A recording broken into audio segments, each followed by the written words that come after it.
थोड़ा आगे इस साइड में साथी आगे जो आदरणीय कर्मचारी साथियों, सम्मानित मंच और सबसे बड़ा, यदि किसी को धन्यवाद दिया जाए तो हमारी 3 बहनें यहाँ बैठी हैं। आधी आबादी है लेकिन 3 बैठी हैं। आपके, मैं इसको शौर्य बोलूंगा, राजस्थानी हिंदी में शौर्य बड़ा शब्द है। आप यहाँ पहुंचे, शौर्य की बात है। कर्मचारी साथियों, मैं भी आपके साथ रहा हूं और अभी भी हूं, क्योंकि सेवानिवृत्त तो हूं, कर्मचारी तो हूं। एक नाम जुड़ गया, सेवानिवृत्त। अभी हमारे साथी कह रहे थे कि साथी कम आते हैं। साथी कम और ज्यादा से मतलब नहीं है। संघर्षशील साथी जो होते हैं ना, वही मैदान में आते हैं। जिनको संघर्ष करने की आदत पड़ जाती है, गांव में एक बात का लत लाग गया। अब फुल्ले सिंह ने चाहे कठी विरो पड़ गया कि फलाने जगह धरना है, तो फुल्ले सिंह को बड़ा जाके बैठ गया। ठीक है, अपने 4-5 साथी है, बौर जी है, रिचपाल जी है। रिचपाल जी मेरे संगे लगेड़ा है 99 में। मैंने बोले यार मैं रिटायरमेंट ले लूंगा, क्या भी एक बार मार दो, गाड़ी पूछ रहे साहब गुड़े फिर रहने दो। साथियों, ये जो संघर्ष, आप यहाँ बैठे हैं 50 आदमी या 100 आदमी या 3 आदमी या 2 आदमी, मैंने कॉमरेडों का संघर्ष देखा है सर। कॉमरेड अकेला आता है, झंडा लगाता है, दरी बिछाता है और बिना माइक के भाषण देकर के वापस अपना झंडा उठाता है, दरी उठाता है और ज्ञापन देके आ जाता है। यह है कॉमरेड की पहचान। ये कॉमरेड की पहचान है। और कॉमरेड कोई पार्टी नहीं है। कॉमरेड नाम है संघर्ष करने वाले व्यक्ति का। कॉमरेड नाम किसका है? संघर्ष करने वाले व्यक्ति का। पुराने समय में कॉमरेड हुआ करते थे। मेरे गांव में भी 2-3 गांव इनमें भिन्न हो जाते, पर कॉमरेड नाम बनाना बहुत मुश्किल होता, बहुत मुश्किल होता। लेकिन कॉमरेड कभी भी बिना तथ्य की बात नहीं करता है, ये उसकी पहचान है। कॉमरेड अगर बात करेगा, तथ्य सहित करेगा और औचित्य बताएगा कि मैं इसका विरोध क्यों कर रहा हूं। एक लोग वोट देगी, गांव को एक का नहीं, कॉमरेड एक का नहीं, आपको एक लोग वोट देगी तो आपको काम कर दिया, वो है कॉमरेड। यहां बात वोट की ही चल रही है। हम बैठे हैं, हम अपने पक्ष में, मतदान अलग चीज है, वोट अलग चीज है। हाँ पक्ष और ना पक्ष होता है। अब हम सरकार के ना पक्ष में हैं। अब हम सरकार के ना पक्ष में हैं, यानी हम अपनी मांग मनवाना चाहते हैं और सरकार देना नहीं चाहती है। ये तो बात है, ये तो बात है ना। लेकिन इसमें एक समस्या है। हमारे जो कर्मचारी साथी हैं वो वर्गों में बंटे हुए हैं। ये बड़ा भारी, मैं बार बार कर्मचारी साथियों के सभी संगठनों में जाता हूं, वो आमंत्रित भी करते हैं। पटवारियों की अगर हड़ताल होती है तो हम उसका समर्थन नहीं करते। ग्राम सेवकों की हड़ताल होती है तो उसका पटवारी समर्थन नहीं करते। शिक्षकों की हड़ताल होती है तो उसका लिपिकीय वर्ग समर्थन नहीं करता है। 2000 में जब मैं नया लगा था सर, तो हमने बिना मास्टरों के चुनाव करवाए थे। मैं नया लगा था तो मैं तो हड़ताल में जा नहीं सकता, क्योंकि 2 साल का वो बंधन होता है। तो उन्होंने चुने पहले के नए कौन लगे हैं, ये 99 वाले, पहले उनको उठाओ, तो हमें लगा दिया जिला परिषद में, पंचायत समिति में, कि आपको चुनाव करवाने हैं। प्रिंसिपल, सेकंड ग्रेड, लेक्चरर सब वो कह रहे थे चोर तननिया मुर्दाबाद, चन्या तेरी रसमड़ी देखी और देखेंगे। तो ये बड़ा शानदार नारा चला था। 66 दिन की हड़ताल थी। मैं मन से साथ था, लेकिन तब नई नई नौकरी थी।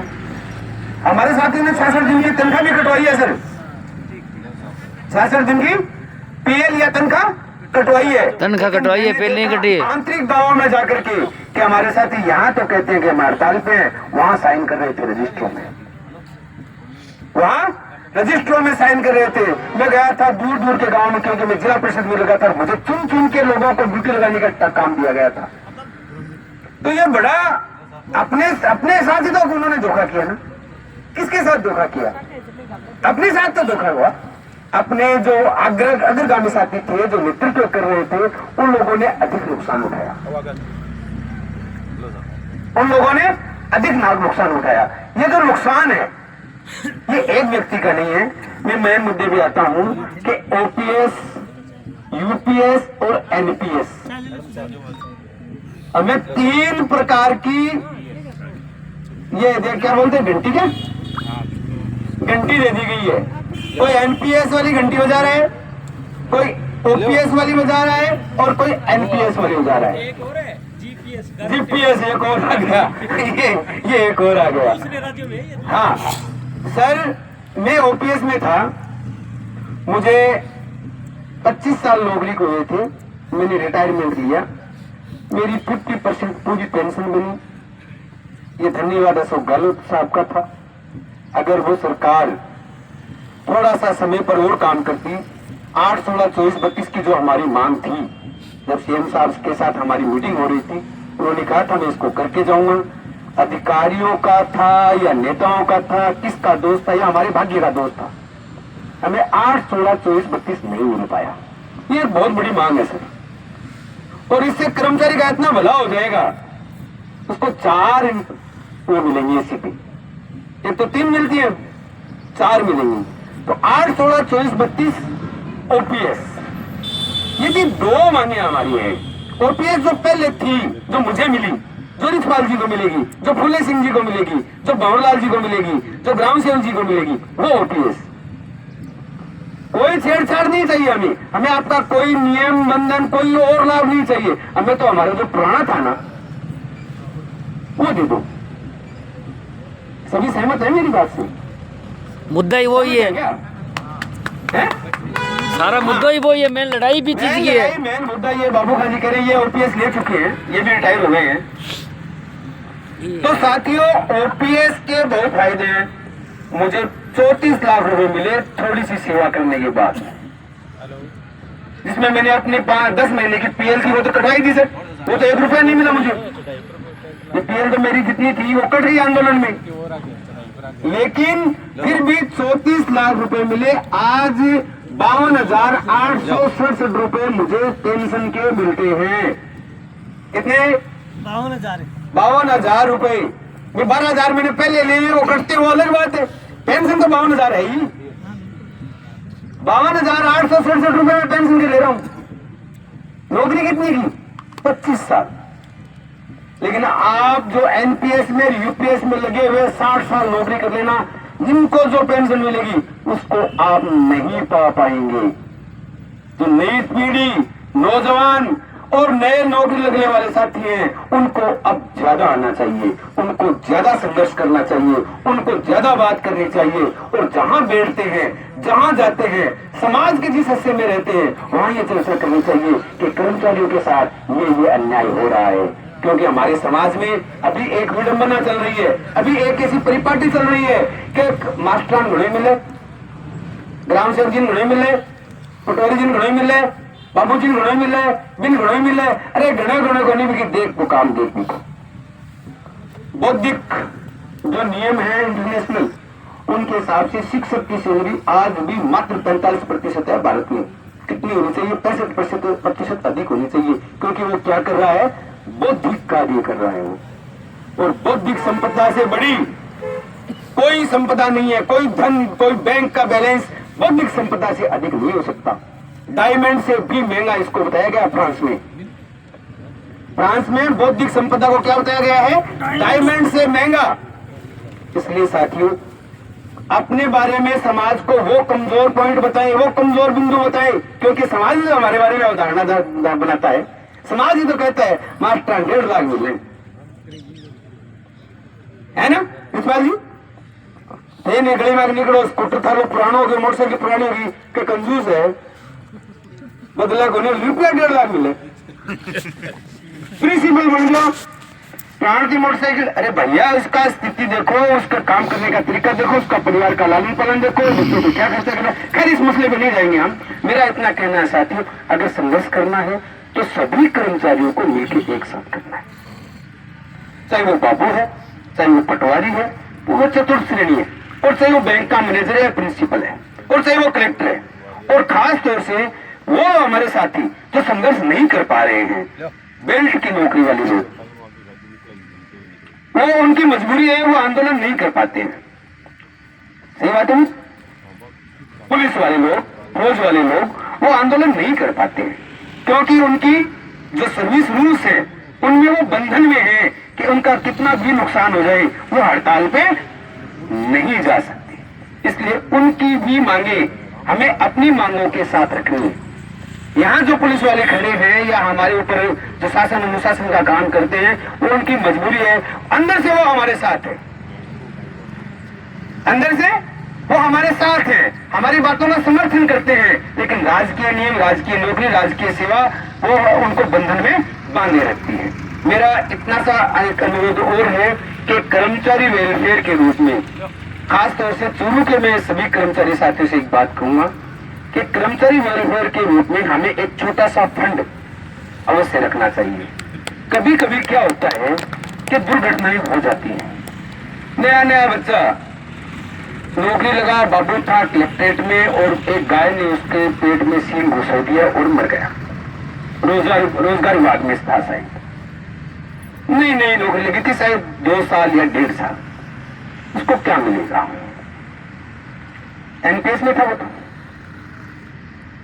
एनपीएस में था ना, उसको कुछ नहीं मिला, उसका परिवार बिखर गया।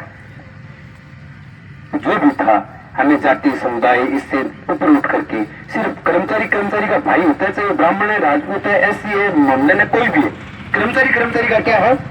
भाई है, चाहे वो कलेक्टर है और चाहे वो चपरासी है। तो साथियों, हमें एक चूरू में कम से कम ये काम शुरू करना चाहिए कि कर्मचारी वेलफेयर फंड, जिसमें 10 रुपए 5 रुपए प्रति महीना, ज्यादा नहीं है क्या? ज्यादा 5 रुपए ज्यादा थोड़ी है, थोड़ी खा लेते हैं अपन 5 रुपए की तो। लेकिन चूरू में शायद मेरी समझ में 11,000 के आसपास कर्मचारी है सभी, जो गणना की गई है। तो 11 पंज कितने हो गए साहब? 55,000 रुपए हो गए। और कोई दुर्घटना किसी के साथ हो गई, उसको अपन 2 महीने 3 महीने की इकट्ठी की गई रकम 2 लाख 2.5 लाख का चेक या ड्राफ्ट बना करके उसके परिवार को दे दे। अपने तो 5 रुपए लगे, अपने तो 5 रुपए लगे हैं, यानी 4 महीने के 20 रुपए लगे हैं, उसको 2 लाख की मदद मिल जाएगी उसके परिवार को। और वो परिवार आपके प्रति जीवन भर कृतज्ञ रहेगा, आपके साथ हमेशा अपने कम से कम आपके साथ आत्मा से जुड़ा रहेगा वो परिवार। और जोड़ने का सबसे अच्छा साधन है किसी की मदद कर देना। पैसे से नहीं हो सके तो बात से मदद करना, चल के मदद करना, उठ के मदद करना, और नहीं हो सके तो कम से कम प्रार्थना से मदद करना। किसी की मदद अगर आप करते हैं तो उसका बदला आपको मदद के रूप में अवश्य मिलता है। छोटी सी बात के साथ अपनी बात खत्म करना चाहूंगा कि एक बार कोई गांव में एक जाट है, फूल जी, वो जाट है, फूल जी तो हाँ, छोटी सी बात है। वो जाट थोड़ा गांव में कालपड़ पड़ गयो, जब सामने बैठो में रोजगार कौन रहे हो, भूख आ गई तो बोली माँ मैं कमा लियाऊं। बोले बेटा इन्हें आज तेरा बाट मेरे का नहीं है, काम चल रहे है तो बड़े कमा लिया, साधन आको नहीं पैदल चल पड़ो।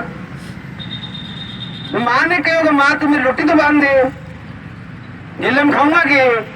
तो माँ बोली बेटा रोटी तो जड़ी है, बात पे इस शब्द पे ध्यान देना, बेटा रोटी बेजड़ी है।